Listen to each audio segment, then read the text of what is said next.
Hi guys, and welcome back to my Disney journey. Today is just going to be a little bit of an information video, as I know a lot of Disney college programs for next intake, so January 2016, are currently getting all their interview invites and all that kind of stuff. So I thought I'd do a little bit of an information video to help them out if they need any help. So because this is going to be an information video, and if you're not interested in it, you can totally skip this video and come back. I will be posting a couple of vlogs coming up because I'm going to Sydney and I'm also going to Adelaide to visit family, and my 21st I'll be vlogging them and getting used to vlogging. So yeah, if you're not interested in the information, just skip it. I won't be offended, but if you are interested, keep watching. Basically, the application process is pretty simple. I applied back in October 2014 and it's now July 2015, so I can't remember a lot of the nitty-gritty details, but basically it's an application online. You fill out some information. It takes a little bit of time, so you gotta make sure that you have time, focus on it, answer it appropriately. But if you don't, you can always save it and come back to your applications. Once you submit your application, depending on when you do it, you could be waiting a long time. I didn't hear anything until March 2015.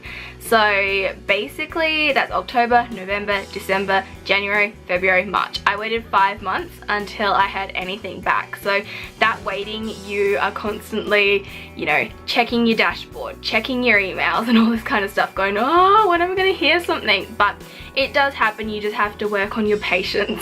After all that waiting, you finally get an email about uploading some documents to a program called Docs. And this is where you upload a number of different documentation for Disney so that they can see whether you're eligible for the program or not. It's documents such as I've just got my laptop here that I'm reading off of, your address information, emergency contact information, your passport so they can see whether that's valid or not and whether it meets the requirements and all that kind of stuff. A proof of status form, so to prove that you're actually a student full-time at a tertiary education.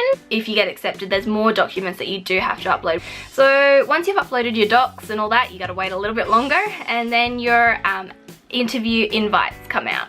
And basically when you get that, you go onto another website and you book your interview appointment. So you basically have two things that you have to do on your interview day. It's the presentation, which is mandatory to attend, and also your appointment for your interview. So they can be in different time slots. I'm actually going to do a separate video on the interview because I feel like it'd be helpful for some people if I went a little bit in depth to it, so I'm just kind of going to skip over that. If you want more information on interviews, I will be doing a separate video so you can check that out. So once you have your interview, you then wait some more. I had my interview on the 17th of April and we got acceptances on the 6th of May. So I waited about 2 weeks or so, which was really quite painful. I know a lot of people waited less because I was on the very first day of interviews, so you just gotta wait that time. You're constantly checking your dashboard, checking your emails like before. One morning it comes in. I was ecstatic. I actually started crying.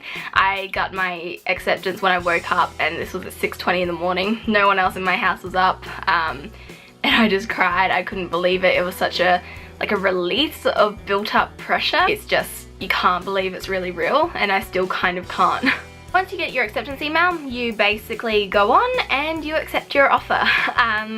I did it the evening of because there were so many people going on and doing it straight away.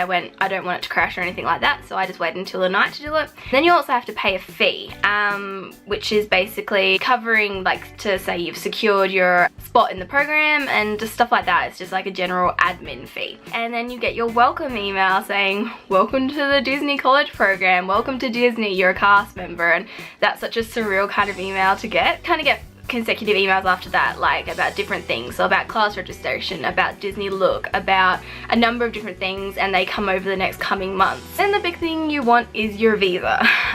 This took a while for us and we had some issues in our intake. We got our visas. I got mine at the beginning of June. Yeah. And basically you go online and then you pay some fees, you fill out information, all that kind of stuff, and then you can book your appointment. My appointment is in Sydney because I live in Canberra. The consulates you can go to is Sydney, Melbourne or Perth. And so if you live in none of those states, you've got to pay an additional you know, travel fee, hotel fee, accommodation, you know, that kind of stuff, because you will have to go interstate to get your visa, because you have to get it at these consulates.